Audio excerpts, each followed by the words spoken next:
പാലക്കാട് ശേഖരിപുരത്ത് കാനയിൽ നിന്നും മൃതദേഹം കണ്ടെത്തി. കറുകൂടി സ്വദേശി രാജേഷിന്റെ മൃതദേഹമാണ് കണ്ടെത്തിയത്. ലോട്ടറി വിൽപ്പനക്കാരനാണ് രാജേഷ്. പാലക്കാട് നോർത്ത് പോലീസ് സംഭവസ്ഥലത്തെത്തി. അരുണാലത്തൂർ തയ്യാറാക്കിയ റിപ്പോർട്ട് കാണാം. പാലക്കാട് ശേഖരിപുരത്തെ കാനയിലാണ് മൃതദേഹം കണ്ടെത്തിയിരിക്കുന്നത്. ഇന്ന് രാവിലെ നാട്ടുകാരാണ് മൃതദേഹം കണ്ടെത്തിയിരിക്കുന്നത്. റോഡിന് അരികിലുള്ള ഈ കാനയിൽ മൃതദേഹം കിടക്കുകയായിരുന്നു. നാട്ടുകാർ വിവരമറിയിച്ചതിനെ തുടർന്ന് പോലീസ് സംഭവ സ്ഥലത്തേക്ക് എത്തി മൃതദേഹം ഇവിടെ നിന്നും മാറ്റുകയും ചെയ്തു. ഈ പ്രദേശവാസി തന്നെയായ ഒരു യുവാവിൻ്റെയാണ് മൃതദേഹം എന്നാണ് മനസ്സിലാക്കാൻ സാധിക്കുന്നത്. ഇതെന്താ എപ്പോഴാണ് കണ്ടത്? ഇന്ന് പുലർച്ചെ 8 മണിക്ക് കാലത്ത് 8 മണിക്ക് കണ്ടതാണ്.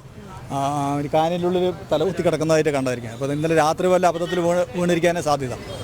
ബാക്കി കാര്യങ്ങൾ അന്വേഷിച്ച് ആൾ തിരിച്ചറിഞ്ഞിട്ടുള്ളതാണ്. കറുകോടിയുള്ള രാജേഷ് പറയുന്ന ഒരാളാണ് തിരിച്ചറിഞ്ഞത്. അല്ല, അത് നമ്മൾ ബാക്കി പോസ്റ്റ്മോർട്ടത്തിന് ശേഷം കൂടുതൽ കാര്യങ്ങൾ അറിയാൻ പറ്റുള്ളൂ. ലോട്ടറി വിൽപ്പന നടത്തുന്ന നാട്ടിലൂടെ ലോട്ടറി വിൽപ്പന നടത്തുന്ന നാട്ടുകാർക്കൊക്കെ അറിവുള്ള ആളാണ്. അതുതന്നെയാണ്. ഏതായാലും ഇപ്പോൾ പോലീസിന് ലഭിച്ചിരിക്കുന്ന വിവരം ഇവിടുത്തെ പ്രദേശത്തെ ഒരു ലോട്ടറി വിൽപ്പനക്കാരനാണ് ഈ കറുകോടി സ്വദേശിയായ രാകേഷ്.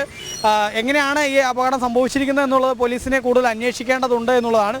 നിലവിൽ ഈ കാനയിലേക്ക് അബദ്ധത്തിൽ വീണതാണോ അതല്ലെങ്കിൽ മറ്റെന്തെങ്കിലും ആണോ എന്നുള്ളതൊക്കെ കൂടുതൽ അന്വേഷണം നടത്തേണ്ടതുണ്ട് എന്നുള്ളതാണ് പോലീസ് പറയുന്നത്.